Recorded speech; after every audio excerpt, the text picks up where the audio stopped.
Hello दोस्तों, नमस्कार। आज की इस सेशन में हम लोग डिस्कशन करने वाले हैं कंपनीज एक्ट का एक बहुत ही इम्पोर्टेंट डॉक्ट्रिन है, डॉक्ट्रिन ऑफ इंडोर मैनेजमेंट। तो जो डॉक्ट्रिन ऑफ इंडोर मैनेजमेंट है, डॉक्ट्रिन ऑफ इंडोर मैनेजमेंट का सिद्धांत क्या कहता है? ये एक्चुअली आउटसाइडर को प्रोटेक्ट करता है। किससे प्रोटेक्ट करता है? तो एक कंपनी से प्रोटेक्ट करता है। यानी नाम ही है इस डॉक्ट्रिन का। आप नाम से अगर समझने की कोशिश करेंगे, इस डॉक्ट्रिन का नाम है डॉक्ट्रिन ऑफ इंडोर मैनेजमेंट।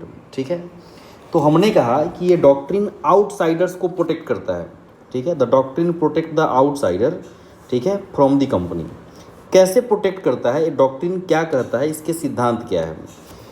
ये डॉक्ट्रिन ये बोलता है कि अगर कंपनी का कुछ इंटरनल फंक्शन है, अगर इसके कुछ इंटरनल मैनेजमेंट है और अगर कुछ इसके इंटरनल फंक्शंस हैं, अगर इसके कुछ इंटरनल प्रोसेस है, तो अगर इन चीज़ों में कंपनी कोई डिफ़ॉल्ट करती है, किसी भी तरीके का अगर इसमें कोई डिफ़ॉल्ट होता है, तो कहता है कि इसके लिए, ठीक है, ये आउटसाइडर जिम्मेदार नहीं माने जाएंगे। लाजमी है, आप खुद भी सोच के ज़रा देखिए कि कंपनी एक आर्टिफिशियल पर्सन होती है और जनरली कंपनी के बिहाफ में जो काम करने वाले लोग होते हैं वो डायरेक्टर्स होते हैं और बहुत सारे ट्रांजैक्शन के लिए शेयर होल्डर्स को भी अथोराइज़ किया जाता है।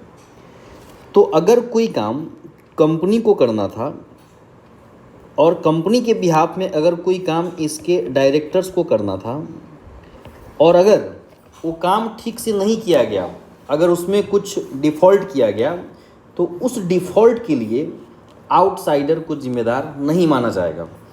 और ऐसे केस में कंपनी के द्वारा जो भी कॉन्ट्रैक्ट किए जाएंगे, जो भी एग्रीमेंट किए जाएंगे, इसके लिए कंपनी लायबल मानी जाएगी। इसके लिए आउटसाइडर जिम्मेदार नहीं माने जाएंगे। अब हम एक एग्जाम्पल से आपको बताने की कोशिश करते हैं। एग्जाम्पल के माध्यम से आप इसको और बेहतर तरीके से समझ पाएंगे। देखते हैं क्या होता है।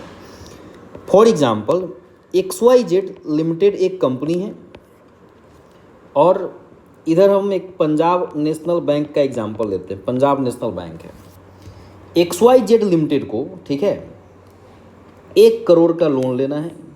1 करोड़ का लोन लेना है।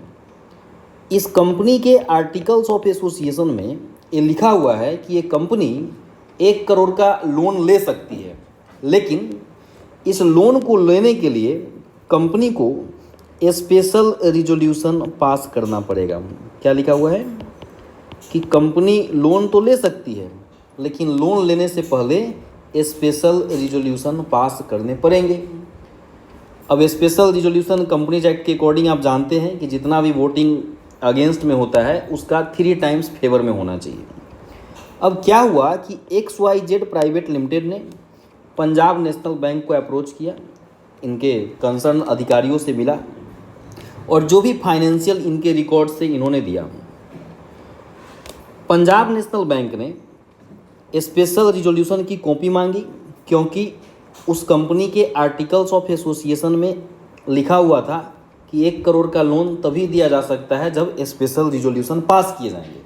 हालांकि लोन वगैरह लेने के लिए कंपनीज एक्ट के और भी सेक्शन एप्लीकेबल है, हम उस पर फोकस नहीं करेंगे, हम इस डॉक्ट्रिन को समझने की कोशिश करेंगे।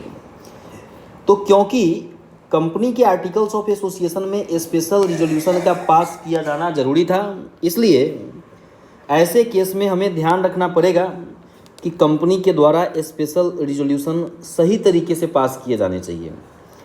तो पंजाब नेशनल बैंक ने जब स्पेशल रिजोल्यूशन की कॉपी मांगी तो कंपनी की तरफ से क्या किया गया? कंपनी ने स्पेशल रिजोल्यूशन का जो एक्सट्रैक्ट होता है, जो extract of copy of resolution होता है, एक्सट्रैक्ट ऑफ कॉपी ऑफ जो रिजोल्यूशन होता है, इसकी कॉपी इन्होंने क्या किया? पंजाब नेशनल बैंक को सबमिट कर दिया।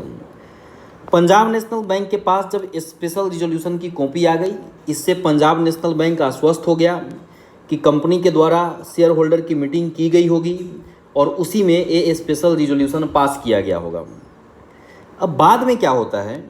बाद में सिचुएशन कुछ ऐसा हुआ कि लोन लेने के बाद, जब ये लोन ले ली कंपनी ने, तो लोन लेने के बाद उस कंपनी के, यानी कि XYZ लिमिटेड कंपनी के मेंबर्स को पता चला कि कंपनी ने 1 करोड़ का लोन लिया है और उनको पता चला कि स्पेशल रिजोल्यूशन की गलत कॉपी, यानी कि ये जो स्पेशल रिजोल्यूशन की कॉपी दी गई थी ये रॉन्गफुल तरीके से दिया गया, गलत तरीके से दिया गया, यानी कि एक्चुअल में स्पेशल रिजोल्यूशन पास नहीं किया गया था, है ना।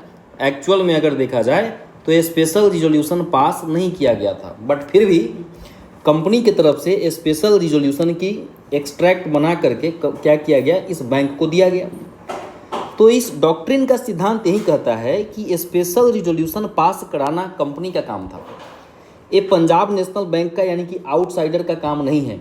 अगर पंजाब नेशनल बैंक के पास स्पेशल रिजोल्यूशन की कॉपी दी गई, अगर एक गलत तरीके से दिया गया है, तो इसके लिए केवल और केवल एक कंपनी जिम्मेदार मानी जाएगी, ये पंजाब नेशनल बैंक जिम्मेदार नहीं मानी जाएगी। और इस केस में जो भी 1 करोड़ का लोन पंजाब नेशनल बैंक के द्वारा इस कंपनी को दिया जाएगा, कंपनी को ये पैसा चुकाना पड़ेगा। अल्टीमेटली इस डॉक्ट्रिन का कंक्लूजन क्या निकल के आ रहा है? कंक्लूजन जो है वो यही निकल के आ रहा है कि अगर कंपनी का कुछ इंटरनल फंक्शन सही तरीके से नहीं हो या इंटरनल मैनेजमेंट के पार्ट पे अगर कोई डिफ़ॉल्ट किया जाए, तो इस केस में आउटसाइडर जिम्मेदार नहीं माना जाएगा। हमने जो आपको एग्जांपल दिया आउटसाइडर का, वो मैं बैंक का एग्जांपल दिया पंजाब नेशनल बैंक का।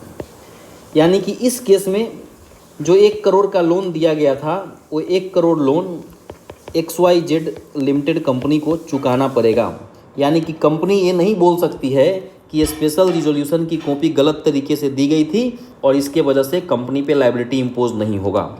एक कंपनी का इंटरनल फंक्शन था और इंटरनल पार्ट पे अगर कोई डिफ़ॉल्ट किया जाएगा तो कंपनी इसके लिए खुद जिम्मेदार मानी जाएगी। इसका जो केस लॉ है वो केस लॉ है रॉयल ब्रिटिश बैंक वर्सेस तुर्कांड, है ना। रॉयल ब्रिटिश बैंक वर्सेस तुर्कांड, ये बड़ा ही इंपॉर्टेंट केस लॉ है। और कंपनी लॉ के बेसिक सिद्धांत को समझने के लिए ये डॉक्ट्रिन आपको समझ में आना चाहिए, ताकि आप ये समझ सके कि किस केस में कंपनी के ऊपर लायबिलिटी इम्पोज होगी और ऐसे केस में आउटसाइडर जिम्मेदार नहीं माने जाएंगे।